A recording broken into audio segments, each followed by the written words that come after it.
देखिए, राहुल गांधी का ये खानदानी बीमारी है और आज बीजेपी जो शोर मचाती है उसे मचाना चाहिए कि नहीं, ये वीडियो के अंत में आप तय कीजिएगा और कमेंट कीजिएगा। अब चलते हैं राजीव गांधी से। राजीव गांधी 1984 में इंदिरा गांधी के मृत्यु के बाद चुनाव लड़ने आते हैं। उस समय जम के कांग्रेस को 49% वोट मिलता है और सीट जो है 426 मिलता है और बीजेपी को 8% वोट मिलता है और सीट मिलता है 2। उस समय राजीव गांधी अटल जी का मजाक भी उड़ाए थे कि हम 2 और हमारे 2, इसकी चर्चा भी हुई थी। लेकिन फिर देखिए 1989 में कहानी पलट जाता है। कांग्रेस को 39% वोट मिलता है और सीट मिल जाता है 197। उस समय खुद राजीव गांधी हार जाते हैं और बीजेपी का वोट परसेंटेज 8% से 12% हो जाता है और सीटों की संख्या हो जाती है 85%। उस समय राजीव गांधी बोले थे कि हम हार ही नहीं सकते थे और बीजेपी को इतना सीट मिल ही नहीं सकता है। बाद में उनको समझाया गया तो अब प्रेस कॉन्फ्रेंस में जाके स्वीकार किए। अब आ जाइए इंदिरा गांधी 1971 में बरेली से चुनाव लड़ती है और जीत जाती है और उन पर आरोप लगता है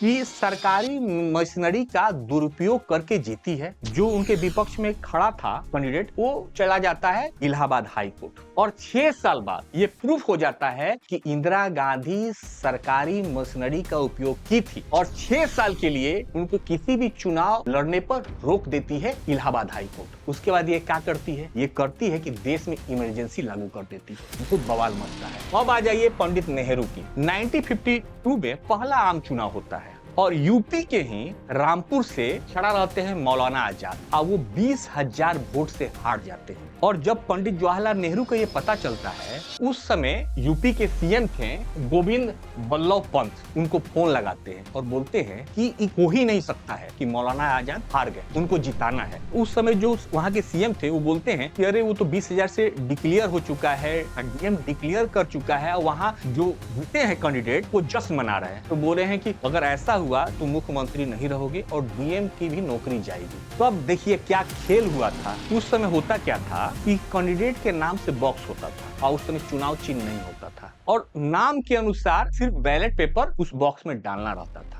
उस समय खेल क्या हुआ था, जीते हुए कैंडिडेट के बॉक्स से बैलेट पेपर निकाल कर मौलाना आजाद के बॉक्स में डाला गया और फिर से काउंटिंग हुआ था और फिर उनको जीत घोषित किया गया। ये बाद में खुलासा हुआ। जो पूर्व इंफॉर्मेशन डायरेक्टर थे बात को उठाए थे और तब लोग जाना। आज राहुल गांधी जो कर रहे हैं वो कहाँ अलग कर रहे हैं। आज देखिए केरला जीत रहे हैं, ठीक है, कर्नाटका जीत रहे हैं, ठीक है, हिमाचल जीत रहे हैं, सब ठीक है। और जैसे ही बीजेपी कहीं जीत रही है बवाल शुरू हो जा रहा है, चुनाव आयोग पर प्रश्न चिन्ह उठ जा रहा है, धांधली की बात होने लगती है। ये तो हकीकत है, तो ये कोई नया नहीं है।